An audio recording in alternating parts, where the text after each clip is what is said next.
Hi folks, welcome back. Thank you for joining me in another video. This video is today a product review. It is about a flashlight made by the company TC Tactical Casting. The flashlight I'm gonna talk about is the SL-15, Streamlight 15. This flashlight was made by the company BEAM-Co and is called BEAM-LITE, made by BEAM-Co.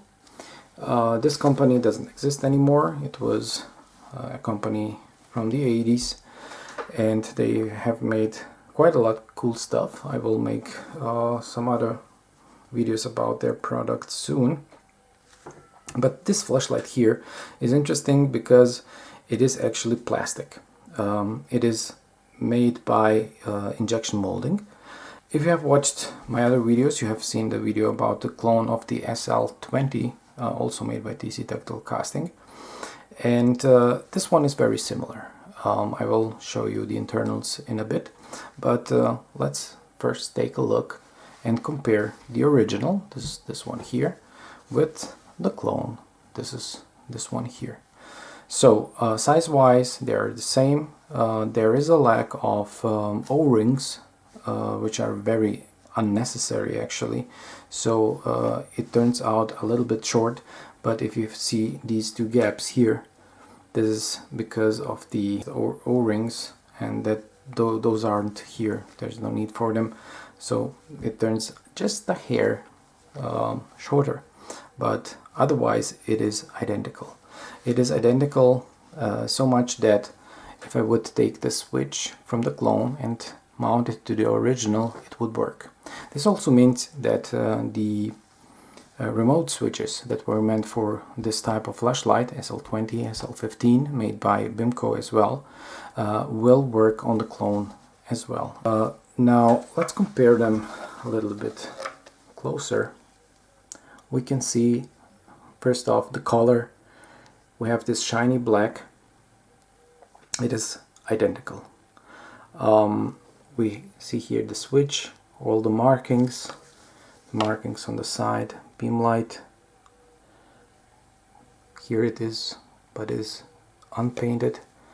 SL-15, SL-15. So look at that here.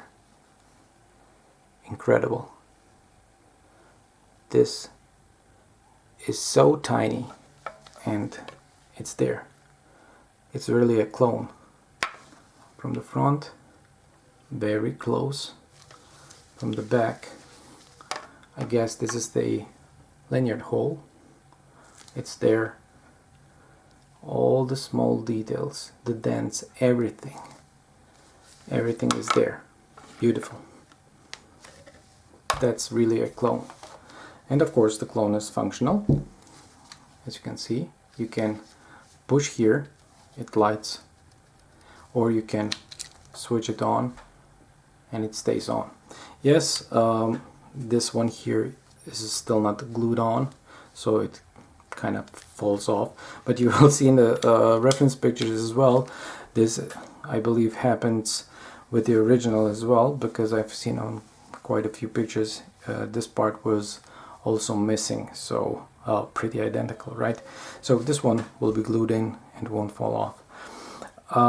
As for the internals, on the real one, if you take off this cap here, the batteries, 3 C-cell batteries go in, and that's it. Since the concept here is a little bit different from the inside, this was made to be a storage room. You can fit 2 CR batteries, spare ones, or maybe a spare bulb, or something else, whatever you like. Pretty neat to use the space. On the front we have the bezel with the clear lens.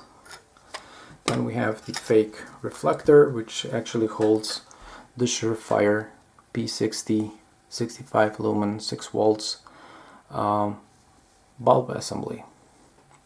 This is this one here. Then we got 2 CR123 batteries. Each is 3 volts, And here's another part. If you have watched the video about the SL-20, you will remember that this has also this fake CR123 battery, or insert or spacer, call it as you like. But the idea behind this is, if you use it like this in this configuration here, you have to use a 6-volt bulb, and it will power the bulb with 6 volts. If you change out the bulb with a 9-volt bulb, you need to remove the spacer here and add a third 3 volts CR123 battery, and then you have 9 volts to power a 9-volt bulb. But please be careful, don't use bulbs that create and emit extreme heat, because all the materials used here are not heat resistant. Even the original one is not heat resistant. So be careful with that. Otherwise you have the option for a 6-volt or a 9-volt bulb.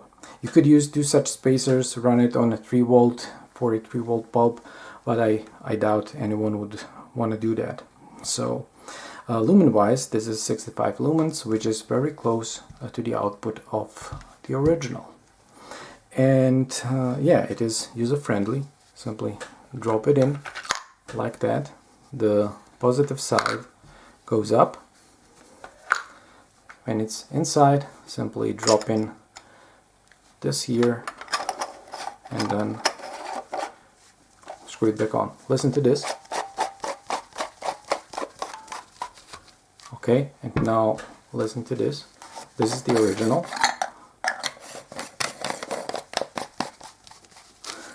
The sound is even the same. I have been weighing them, and when the batteries are inside, they are almost the identical weight.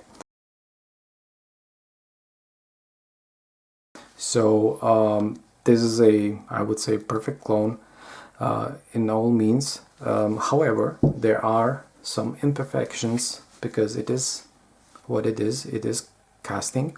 So there will be these little tiny imperfections.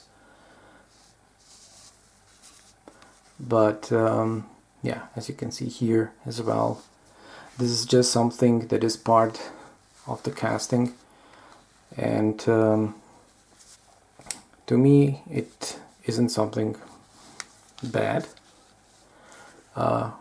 From a distance you can't even notice it, so I think it is a very good product.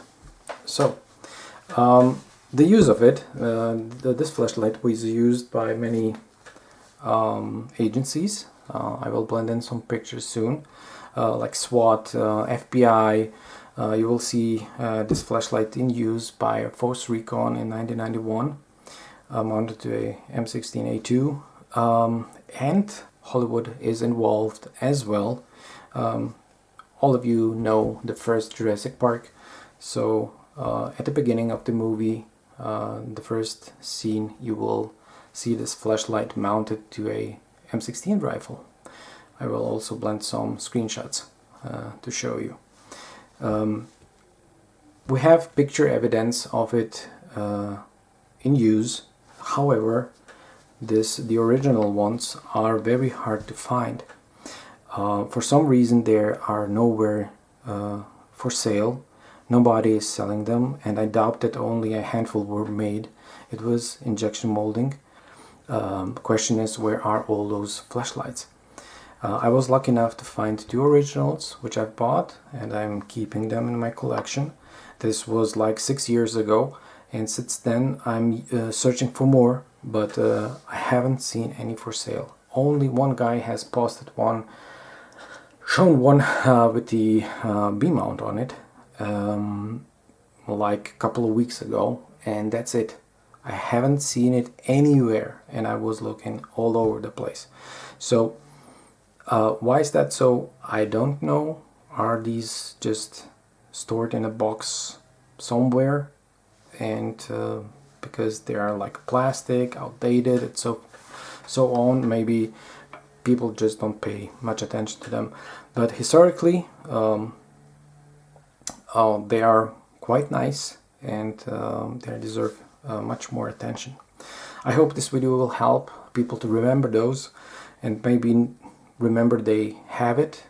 If they don't need it, come on, put it up for sale. I'm sure people will be interested. If this doesn't happen, you have this wonderful DC Tactical Casting Made clone, and yeah, if you would take it in your hand and compare both of them, they are identical. If I would close my eyes and someone would give me both in my hands at the same time, I couldn't tell which one is the original and which one is the clone. I'm being very honest here. So you you just gotta get one and feel that. They are pretty robust because even the original has very thick walls. Of course, these can be used on real guns without any issues. DC Tactical Casting has made sure that those will work when mounted to a real firearm. So, thank you for watching, and if you have any questions, leave them in the comments below. This is it for today's video. As always, thank you for watching, and have a great day. Bye.